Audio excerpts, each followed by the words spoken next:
오늘의 글로벌 경제 이슈를 쉽고 빠르게 알려드리는 덕으로 인사이트 시간입니다.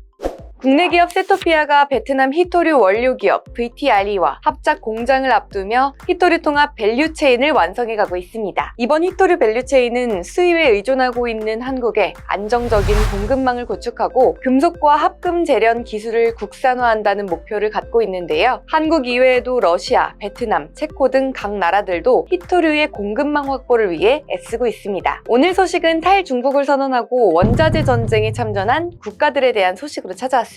업계에 따르면 베트남 천연자원환경부는 올 연말까지 동파오 광산에 대한 입찰을 시작할 예정인데요. 특히 호주 블랙스톤 미네랄과 베트남 히토류 JSC가 개발 업체로 거론되고 있죠. 중국에 이어 세계에서 두 번째로 많은 히토류를 매장하고 있는 베트남이 미국의 탈중국 공급망 구축의 핵심 국가로 부상하며 미국을 비롯한 서방 국가의 지원을 받아 본격적인 생산 확대에 나섭니다. 러시아도 북극권 콜라반도에서 대규모 리튬 광산 개발에 나섰습니다. 러시아 국영원전 기업 로사톰의 해결류 자회사인 TVEL은 최근 현지 언론과 인터뷰에서 콜라반도에서 연간 4만 5천 톤의 리튬을 추출하기 위한 작업을 준비하고 있다고 말한 건데요. TVEL은 이번 작업을 시작으로 리튬 광산 개발에 속도를 내며 글로벌 리튬 시장 주도권을 확보하기 위해 한 발 더 나아갑니다. 세계 5위 매장량 체코는 어떨까요? 체코 정부가 경제 회복을 위해 지역 반대 여론에도 불구하고 리튬 채굴에 나설 것으로 보입니다. 페트르 피알라 체코 총리가 지난 21일 시노백을 방문해 체코 정부는 경제 회복을 위해 전략적 원자재인 리튬 채굴 촉진에 모든 노력을 기울이고 있다고 말한 건데요. 체코 북서부에 위치한 시노백은 유럽에서 가장 많은 리튬이 매장된 지역입니다. 이 지역은 세계에서도 5번째로 많은 1.3메가톤이 매장된 것으로 알려졌죠. 하지만 프로젝트에 대한 자세한 정보가 없고 환경이 훼손될 수 있다며 이에 대한 지자체 대표들의 우려 역시 상당한 수준인데요. 한편 체코는 연간 130만 대의 차량을 생산하며 유럽에서 독일, 스페인에 이은 자동차 생산 3위국입니다. 그렇기 때문에 전기차로 빠르게 전환하는 자동차 시장에서 체코의 리튬 주도권 확보가 꼭 필요할 것으로 보이네요. 한양대 이정환 교수가 알아봤습니다.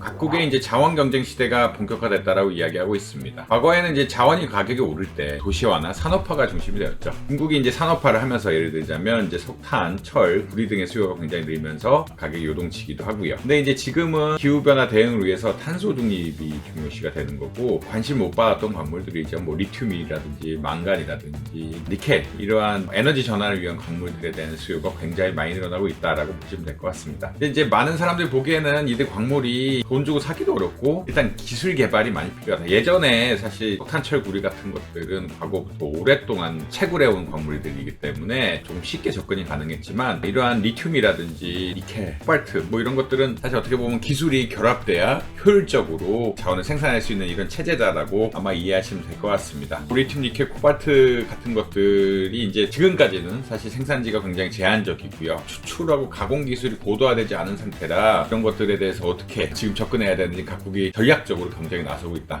이것들이 저렴한 가격으로 확보가 되지 않으면 탄소 중립을 달성하는 게 굉장히 어렵고 탄소 중립을 달성하는 게 어렵다는 이야기는 국가 경쟁력이 뒤처질 수도 있는 이런 상황이 발생할 수도 있기 때문에 주요 광물들, 2차 전지를 만드는 광물들에 대해서 전 세계적으로 이제 서로 확보하려고 적극적으로 나서고 있는 상황이다라고 보시면 될 것 같습니다. 중국의 견제론이 나오고 있는데 중국 견제론의 핵심은 이런 리튬이라든지 코발트 이런 것들 다 정제를 해야 되는데 지금까지 기술로는 굉장히 오염이 많은 산업이었고 오염이 많은 산업이었기 때문에 결국 다른 나라에서 생산이 되더라도 중국에 와서 이제 공급망을 타고 가는 이러한 상황들이 굉장히 많이 발생했습니다. 오염물질이 안 만들어지는 친환경 기술을 개발해서 산지에 직접 생산하거나 미국 우방 국가들에서 생산을 하게끔 하는 이런 구조를 가져가고 있다라고 아마 이해를 하시면 될 것 같습니다. 기본적으로 뭐 리튬, 니켈, 코발트 이런 것들 중국의 생산이 많은 측면이 하나가 있고 이것을 정제하는 것이 오염 산업이기 때문에 중국이 주도적으로 뭐 전 세계 공급망의 80~90% 담당했다라고 이야기하고 있는데 일부 결국은 이것을 만들려고 하면 중국이 지나가야 되는 이런 상황들이 발생했는데 이것을 배제하고 친환경 기술들을 확보해서 흔히 말하는 정제와 개발을 동시에 이끄는 체제를 만들고 있다라고 아마 이해하시면 되지 않을까 생각하고 있습니다. 전 세계적으로 희소 광물들 혹은 핵심 광물들에서 공급망 관리에 나서고 있기 때문에 우리나라도 이런 자원 광물에 대한 개발이 빨리 이루어져야 된다라고 아마 보시면 될 것 같고요. 포스코가 아르헨티나에 진출해서 리튬 광산을 개발한다. 친환경 기술을 사용해서 리튬 광산을 개발한다는 등 이런 핵심 광물 자원 확보에 굉장히 여러 방면으로 하고 있다라고 아마 보시면 될 것 같습니다. 같습니다. 결국은 모든 것이 이제 채산성, 비용 문제인데 자원을 개발하고 거기에 맞는 친환경 기술들을 합쳐가지고 적절한 가격에 생산할 수 있어야 2차 전지나 발전소에 들어가는 여러 설비들 이런 것들, 풍력 발전 같은 경우도 핵심 광물들이 많이 들어간다고 이야기하는데 이런 여러 자원들을 효율적으로 쓸 수 있다라고 볼 수 있을 것 같습니다.